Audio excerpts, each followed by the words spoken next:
नमस्कार दोस्तों, study with Swapnil में आप सभी का स्वागत है। आशा करता हूं आप सभी लोग स्वस्थ और खुशहाल होंगे।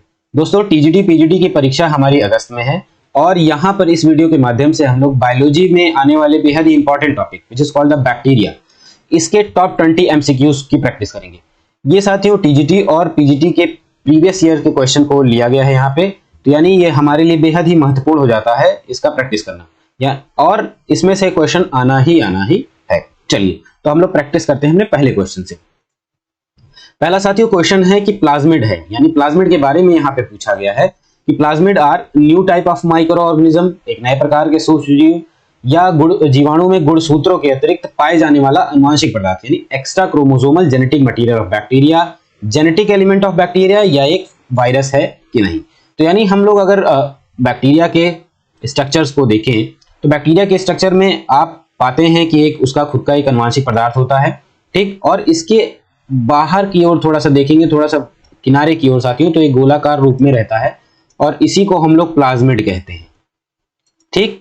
और ये होता है हमारा, देखिए, एक्स्ट्रा क्रोमोसोमल, मतलब एक तो गुणसूत्र है ही है जो कि मेन वर्क में करेगा इनके जो कहा जाए कि आनुवंशिक पदार्थों का जो आदान प्रदान होगा एक वंश से दूसरे वंश में, वो तो होगा ही, बट ये क्रोमोसोम से हटके एक जेनेटिक मटेरियल है, ये भी इनके काफी काम आता है, ठीक। और खासकर हम लोग बायोटेक्नोलॉजी में इस चीज का बहुत ज्यादा उपयोग कर रहे हैं। आपने देखा होगा कि बहुत ही छोटे लेवल पे हार्मोन्स का बनाना या एंजाइम्स को पैदा करना, ये इनके थ्रू हम लोग जो जेनेटिक मटेरियल को पुट करके कहा जाए कल्चरिंग करके जो हमारा बनाया जाता है, इन सभी के सब्सटेंस जो है, चाहे वो एंजाइम हो या हार्मोन्स हो, इन सबको बायोटेक्नोलॉजी डिपार्टमेंट के थ्रू इनमें बहुत यूज किया जाता है प्लाज्मिड को, ठीक। तो चलिए, जो हमारा क्वेश्चन क्या हो जाएगा, आंसर क्या हो जाएगा, जीवाणुओं में गुणसूत्रों के अतिरिक्त पाए जाने वाला आनुवंशिक पदार्थ। चलिए नेक्स्ट क्वेश्चन है कि एक छोर पर कशाभ यानी फ्लैजिला के एक गुच्छे वाला जीवाणु कहलाता है, यानी कहा जाए कि एट वन एंड पे होना चाहिए टफ फ्लैजिला का एक गुच्छा। तो साथियों, अगर किसी भी बैक्टीरिया पर अगर एक छोर पर फ्लैजिला का गुच्छा पाया जाता है तो उसको हम लोग कहते हैं लोफोट्राइकस। याद रखिए साथियों, उसको क्या कहते हैं, लोफोट्राइकस, ठीक। अब इनके बारे में भी थोड़ा सा हम लोग जान लें कि अगर मोनोट्राइकस की बात करेंगे तो मोनोट्राइकस मतलब बैक्टीरिया हो और एक तरफ इसके फ्लैजिला हो, ठीक है। यानी मोनो मतलब एक और ट्राइकस का मतलब एक तरफ फ्लैजिला का प्रेजेंट होना। इसी तरीके से एम्फीट्राइकस अगर हम लोग आ जाएं तो एम्फीट्राइकस, एम्फी मीथ होता है बोथ, तो बोथ क्या माने, दोनों छोर पे, दोनों सिरों पे, तो दोनों सिरों पे हमारा इस तरीके से फ्लैजिला प्रेजेंट रहेगा। पेरीट्राइकस मतलब पेरिफेरल, यानी पूरा का पूरा जो बैक्टीरिया है उसके पेरिफेरल रीजन पे, बाहर की रीजन पे सारे जगह इस तरह से कुछ फ्लैजिला का प्रेजेंट दिखेगा। तो ये हमारे हो गए पेरीट्राइकस। तो याद रखिएगा, जरूरी नहीं कि सिर्फ एक लोफोट्राइकस का ही क्वेश्चन पूछ लिया जाए, पेरीट्राइकस, एम्फीट्राइकस, मोनोट्राइकस, इन सब पे भी पूछा जा सकता है, ठीक। तो मोनोट्राइकस एक के लिए, लोफो एक पूरा का पूरा गुच्छा होना चाहिए, एम्फीट्राइकस और पेरीट्राइकस, इसे ध्यान रखिएगा। चलिए नेक्स्ट क्वेश्चन चलते हैं हम लोग। एंटीबायोटिक शब्द किसने दिया था? तो एंटीबायोटिक शब्द ये सीधा के सीधा हमें याद करने वाला क्वेश्चन है, वो है हमारा वॉक्समैन, ठीक। चलिए नेक्स्ट हमारा क्वेश्चन हो जाएगा कि इनमें से कौन से सूक्ष्म जीव नाइट्रोजन स्थिरीकरण में मुख्य भूमिका निभाता है, या which of these micro organism play an important role in nitrogen fixation.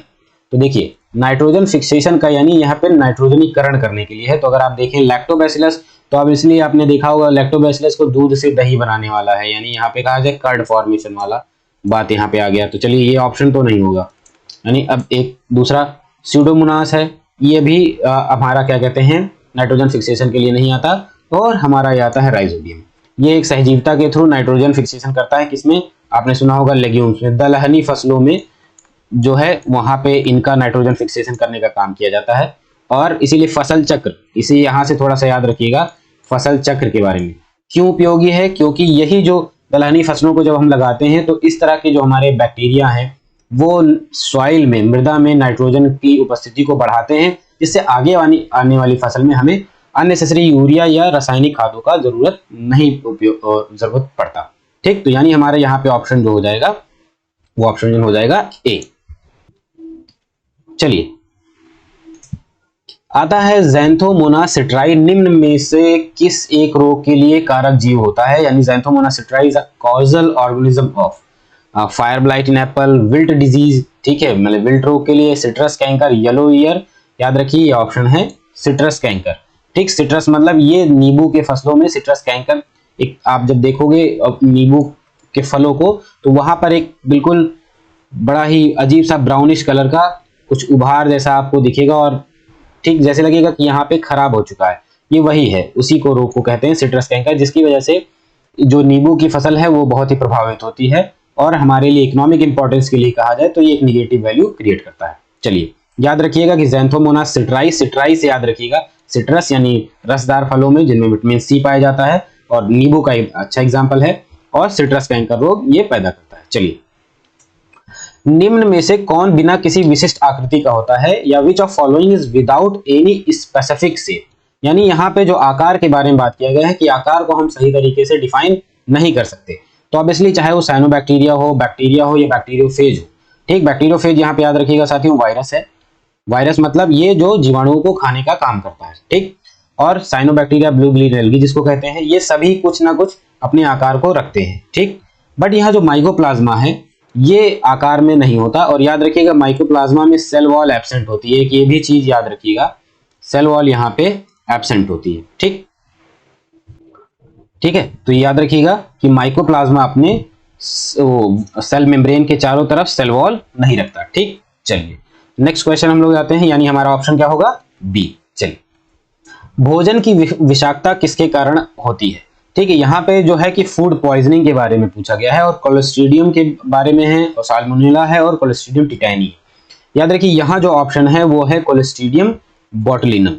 ठीक, तो जो फूड पॉइजनिंग है वो फैलती है कोलेस्ट्रीडियम बोटुलिनम के कारण। ठीक, अब यहाँ पर अगर हम लोग एक साथियों क्वेश्चन देखें कि सामान्यतः मतलब कहा जाए कि कॉमनली फूड पॉइजनिंग, यानी कहा जाए भोजन विषाक्तता कॉमनली जो है हमारा फूड पॉइजनिंग जो है वो कॉमन रूप से, कि अगर कोलेस्ट्रीडियम ना हो तो हमारा कौन सा होगा, वो है स्टेफाइलोकोकस। याद रखिएगा ये भी बहुत महत्वपूर्ण है।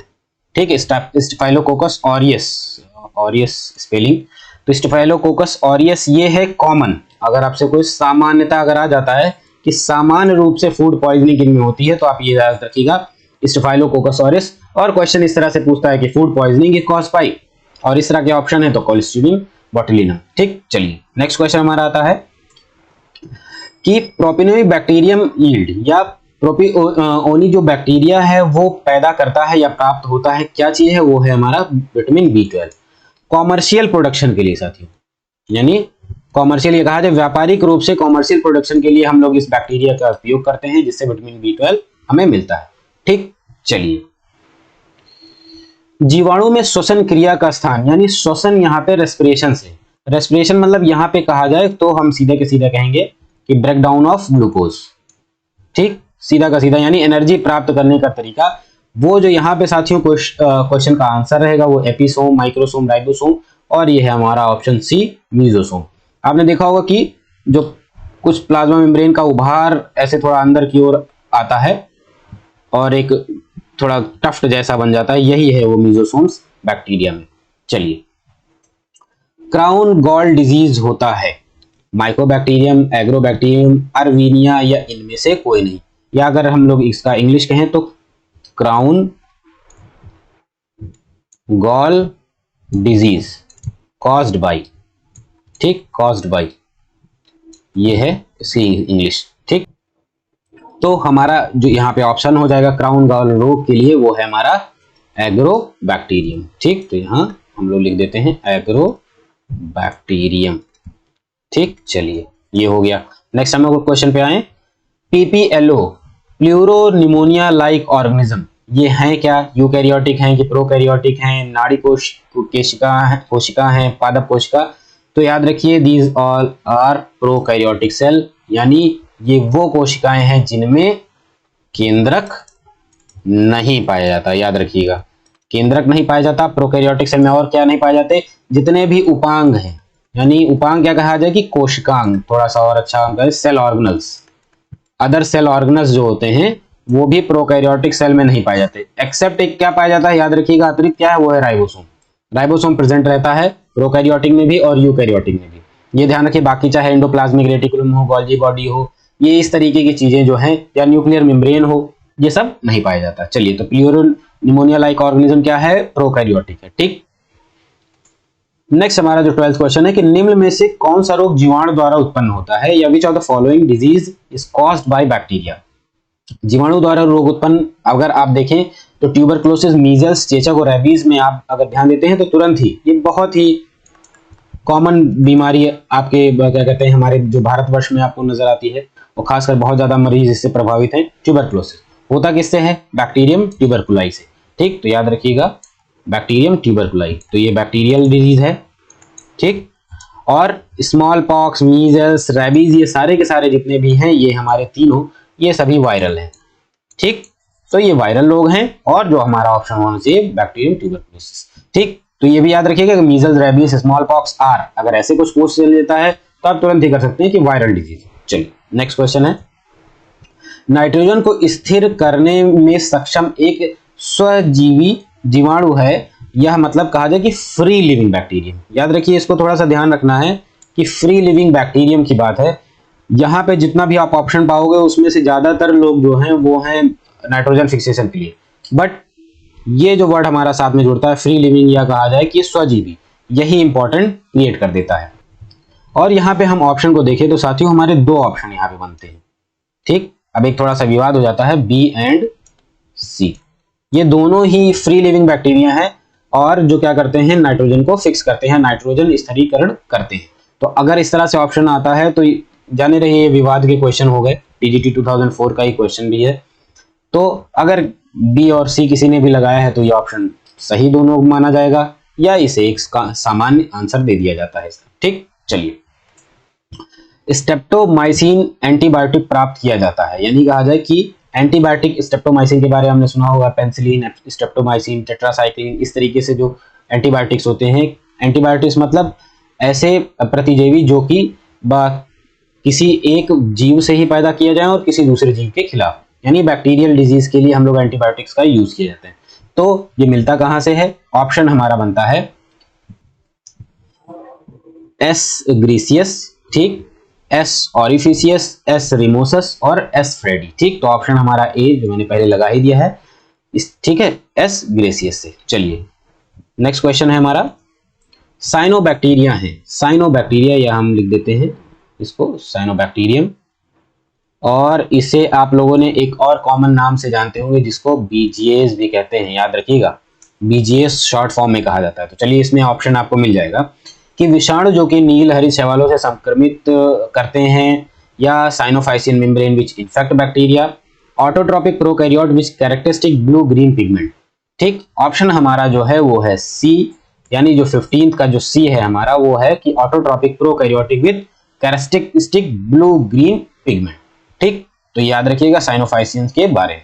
चलिए, नेक्स्ट क्वेश्चन, निम्न में से कौन सा जीवाणु सामान्यतः मानव की आंतों में रहते हैं, या following bacteria commonly live in the human intestine. और यहाँ पे जो हमारा ऑप्शन बन जाता है वो है ई कोलाई।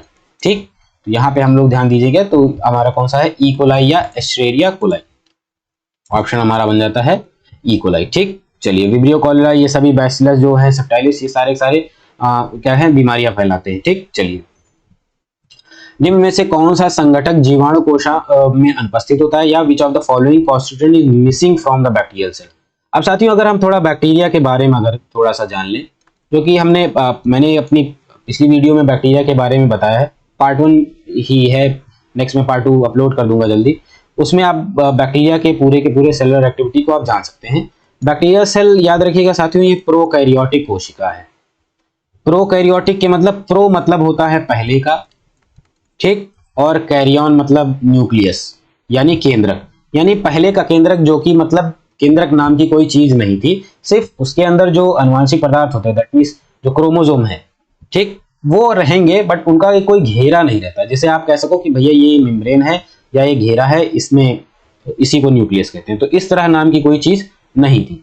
ठीक, तो अभी हम लोगों ने पहले ही क्वेश्चन में बात की कि प्रोकैरियोटिक कोशिका में पहली बात तो न्यूक्लियस ही नहीं था, और उसके साथ जितने भी कोशिका के उपांग है, जिसको कोशिकांग कहते हैं, या कहा जाए सेल ऑर्गेनल्स, यानी सेल के जो ऑर्गन है, एक तरह से हम भाषा में कहें कोशिका के जो अंग हैं जिनके थ्रू एक कोशिका का परिभाषित किया जाता है, वो भी उपस्थित नहीं रहता। वो ये सभी कुछ कहाँ पाया जाता है? वो सभी कुछ पाया जाता है यूकैरियोट्स में। ठीक, यूकैरियोटिक कोशिका कोई भी हुई, चाहे फंजाई आप ले लें या एक क्या कहते हैं हमारा ही हम ह्यूमन सेल भी ले सकते हैं। तो यूकैरियोटिक, यू मीन्स होता है ट्रू और कैरियन मीन्स होता है न्यूक्लियस, इनमें सभी में आप पाएंगे। तो यहाँ पे अगर आप देखें डेफिनेट सेल वॉल यानी कोशिका भित्ति तो बिल्कुल रहती है, ठीक है, कोशिका भित्ति का आरएनए यानी जेनेटिक मटेरियल में डीएनए आरएनए इन सब की उपस्थिति रहेगी, और राइबोसोम भी रहता है। हाँ, कमेंट बॉक्स में आप लोग जरूर बताइए राइबोसोम जो बैक्टीरिया का होता है वो किस टाइप का होता है। सुने ना 70S 80S वाले, उनमें से किस टाइप का, चलिए ऐसे लगा देते हैं, किस टाइप का होता है ये राइबोसोम, ये आपको बताना होगा। ठीक, बेहद इंपॉर्टेंट है, कई बार पूछा भी गया है। ठीक, सामान्य क्वेश्चन था, इसी वजह से मैंने यहाँ पे इसको पुट नहीं किया। तो ये आरएनए भी हो गया, राइबोसोम भी हो गया, और डेफिनेट सेल वॉल।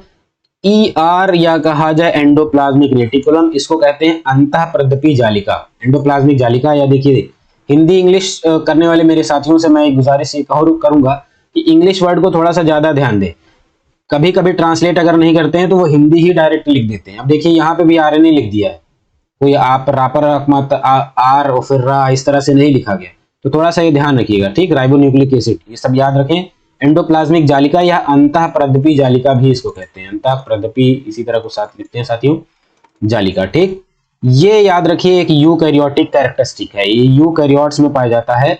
ठीक है, कहाँ पे आपने देखा होगा अंतःप्रदपी जालिका? न्यूक्लियस के पास ऐसे आपने देखा होगा, कुछ इस तरीके से बना रहता ना, ये रफ एंडोप्लाज्मिक रेटिकुलम पाया जाता ना, ये वही चीज है। ठीक, तो ये भैया है यूकैरियोट्स का, यानी ये चीज यहाँ पर नहीं उपस्थित रहेगी। तो हमारे जीवाणु कोशिका में कौन सी चीज नहीं रहेगी? एंडोप्लाज्मिक रेटिकुलम नहीं मिलेगा साहब। चलिए नेक्स्ट क्वेश्चन आ जाते हैं कि वह जीवाणु जिसे कॉमा के आकार का यानी कॉमा शेप्ड के अंतर्गत वर्गीकृत किया जाता है। देखिए साथियों, वर्गीकरण करने का कई तरीका है बैक्टीरिया का, जैसे कि यहाँ पर क्या है, आकार को देखकर हम वर्गीकरण कैसे करें। ठीक, तो यहाँ पे बढ़ाता है कॉमा शेप बैक्टीरिया के लिए हम लोग यूज करते हैं विब्रियो। आपका बहुत अच्छा एग्जांपल याद रखिएगा, विब्रियो कॉलेरी आपने सुना होगा। ठीक, जो कॉलेरा बीमारी फैलाता है विब्रियो कॉलेरी, वो किस तरीके से, थोड़ा सा कॉमा शेप का कुछ इस तरीके से रहेगा। ठीक, जैसे कॉमा लगता है उसी तरीके से ये बैक्टीरिया रहता है। ठीक, अब और भी आकार को थोड़ा सा हम यहीं पे डिस्कशन कर लें क्योंकि सारे हैं भी। कोकस मतलब होता है गोल, आप इसको हिंदी में गोलाणु भी कह सकते हैं। ठीक है, या गोल बैक्टीरिया की जो इस तरीके से, जैसे आपने एग्जांपल सुनिए डिप्लोकोकस के बारे में आपने सुना होगा। ठीक है, तो याद रखिए ये रहा बैसिलस, इसको डंडाणु भी कहा जाता है। देखिए हिंदी अब आपने देख रहे होंगे टीजीटी 2000 का क्वेश्चन है और कहीं शुद्ध हिंदी नहीं है, बैसिलस को हम लोग डंडाणु भी कहते हैं। तो थोड़ा सा मेरा जो ये हमेशा है कहने का रहा है कि इंग्लिश को थोड़ा ध्यान दे, वजह क्या है, ये साइंस का है तो बेहद जरूरी है। तो बैसिलस रॉड शेप, ठीक है, ये रॉड शेप होगा। स्पाइरुलम, देखिए स्पाइरुलम क्या है, सर्पिलाकार का होता है कुछ इस तरीके से, थोड़ा सा हम बना देगा थोड़ा सा। ठीक, तो ये इस तरह से स्पाइरुलम है। तो ठीक, चारों आपको हो गया। ठीक है, अब बैसिलस याद रखिएगा। ठीक, एग्जांपल लैक्टोबैसिलस भी इस तरह से, स्पाइरुलम, विब्रियो एंड कोकस। तो यहाँ पे है कॉमा के आकार का, तो ऑप्शन हमारा हो गया सी यानी विब्रियो। ठीक, चलिए हमारा 18 क्वेश्चन हो गया। 19th क्वेश्चन है जीवाणुओं से होता है, यानी जो बैक्टीरिया है वो क्या क्या चीज कर सकते हैं, जैसे कि फूड पॉइजनिंग अभी हम लोगों ने पढ़ा, कोलेस्ट्रीडियम के बारे में, स्टेफाइलोकोकस के बारे में पढ़ा हम लोगों ने। ठीक, डिजीज इन ह्यूमन बींग्स, मनुष्यों में रोग बिल्कुल है, विब्रियो कॉलेरा रहा, ट्यूबरकुलोसिस है, इस तरीके से फूड पॉइजनिंग ही है, ये भी एक रोग ही है मानव में। Disease in plant, citrus canker एक बहुत बेहतरीन एग्जाम्पल था आपका। ठीक, यानी ये तीनों चीजें जो जीवाणु हैं वो कर सकते हैं। यानी कहा जाए, देखिए साथियों, जीवाणु हमारे लिए सहजीविता भी दिखा सकते हैं। ठीक, अगर आप सहजीविता भी देखोगे आपको मिलेगा। उसके बाद जो एक वर्ड आता है कॉमनसेलिज्म, भी इस तरीके का भी वर्ड आपका रहेगा। इसकी थोड़ी मुझे हिंदी नहीं पता। कॉमनसेलिज्म मतलब जैसे हमारे आंतों में रहने वाली इकोलाई, ये जो क्या करते हैं हमारे लिए विटामिन B12 का, इन सब का हमारा प्रोडक्शन करते हैं। ठीक, और हमारे अपशिष्ट पदार्थ जो हमारे काम का नहीं उनको यूज करते हैं। ठीक, तो कॉमनसेलिज्म, सहजीविता इस तरीके से। और दूसरा क्या है, पैरासिटिज्म भी है, यानी कहा जाए जहां एक फायदा भी वहां पे हमारा नुकसान भी है, और नुकसान क्षेत्र जो आपको दिखता है वो बड़ा ही जबरदस्त दिन का रहता है। ठीक, ये बीमारियां हर हाल में, हर हर मौसम में आपको कहिए कि बीमारी फैला देते हैं। तो चाहे वो प्लांट हो, यानी अगर फसलों को पहुंचाए तो फसल बेकार, इकोनॉमिक इंपॉर्टेंस से निगेटिव इफेक्ट बहुत ही क्रिएट करते हैं, मनुष्य को बीमार किए तो स्वास्थ्य बीमार, यानी फिर भी हमारा इकोनॉमिक इंपॉर्टेंस निगेटिव फीडबैक होता है। ठीक, तो यानी याद रखिएगा कि ये तीनों होते हैं, यानी all of the above. PGT 2013 का क्वेश्चन है, ऑल ऑफ द अबव रहता है। ठीक, तो चलिए हमारी आखिरी क्वेश्चन के तरफ बढ़ते हैं। वो है दूध से दही किसके द्वारा बनता है। बेहद ही आसान है साथियों, ये टीजीटी में भी पूछा गया था और पीजीटी बायोलॉजी में 2013 में भी पूछा गया है। ठीक, तो यहाँ पे मैंने इस क्वेश्चन को पुट किया है। अगर आप इसमें देखिए कि एसिटोबैक्टर एसिटाई, बैसिलस मेगाथीरियम है, ज़ैंथोमोनास सिट्राई है और नन ऑफ द अबव है। अब ज्यादातर अगर यहाँ पे क्वेश्चन रखने का मेरा ये मतलब इसलिए था क्योंकि जितने भी टीजीटी और पीजीटी के क्वेश्चन बनते हैं उसमें none of the above hardly ही आता है। मतलब आप ऑप्शन 3 तो रखेंगे भैया, इन्हीं में से हमें चुनना है, बट ऐसा नहीं है। मिल्क जो चेंज करता है कर्ड के लिए, अभी हम लोगों ने आगे ही बात किया है कि इट इज लैक्टोबैसिलस। ठीक, यानी बैसिलस मतलब ये डंडाणु है। ठीक, लैक्टोस याद रखिएगा, दूध का जो हमारा है ग्लूकोज लैक्टोज। ठीक है, तो ये रहा, इसी को ये चेंज करते हैं किसमें, एसिड में। ठीक, खाते हैं उपापचय के दौरान, और जिनका एक तरह से कहा जाए कि अपशिष्ट पदार्थ है वो है लैक्टिक एसिड, ये हम लोग दही कहते हैं जिसको। तो ये डंडाणु क्या करते हैं, दूध को दही में कन्वर्ट करने का काम करते हैं, और ये ऑप्शन आपका नहीं है। यानी हम नन ऑफ द अबव के पास अगर हम लैक्टोबैसिलस दे दें तो हमारे लिए ज्यादा आसान हो जाता है। ठीक, तो याद रखिएगा साथियों, इस तरह की बात भी आती है। तो यहाँ पे हमारा ऑप्शन हो गया नन ऑफ द अबव। तो साथियों ये जो थे ये इंपॉर्टेंट 20 क्वेश्चन हैं हमारे, जो बेहद ही इंपॉर्टेंट है और इनमें से आने पक्के हैं। कुछ बहुत नए तरीके के क्वेश्चन नहीं बन के आते, और सिर्फ ऐसा नहीं है कि ये कि आप बिल्कुल पढ़ें और आपका डन हो जाता है बैक्टीरिया। प्लीज, अगर आपके पास नीट का अगर आपके पास पेपर है या नीट की कोई भी बुक भी है तो वहां से आप क्या उठा सकते हैं, बैक्टीरिया को पढ़ सकते हैं या जीवाणु को पढ़ सकते हैं। नहीं है तो आप अपने इंटरमीडिएट की बुक उठाइए, ना खरीदिए, इसकी जरूरत नहीं। आपके इंटरमीडिएट की आप आज भी आपके पास होगी, वहां से बैक्टीरिया के अदर क्वेश्चन जो हैं, अदर एमसीक्यूज जो हैं वो थोड़े से पढ़ लीजिए। वजह क्या है, जरूरी नहीं कि प्रीवियस ईयर के क्वेश्चन भी रिपीट किए जाएं। ये छोटे क्वेश्चन आने रहेंगे, बट एक दो हो सकता है एक्स्ट्रा भी आ जाए, तो उसके लिए आप तैयार रहें। ये रहे।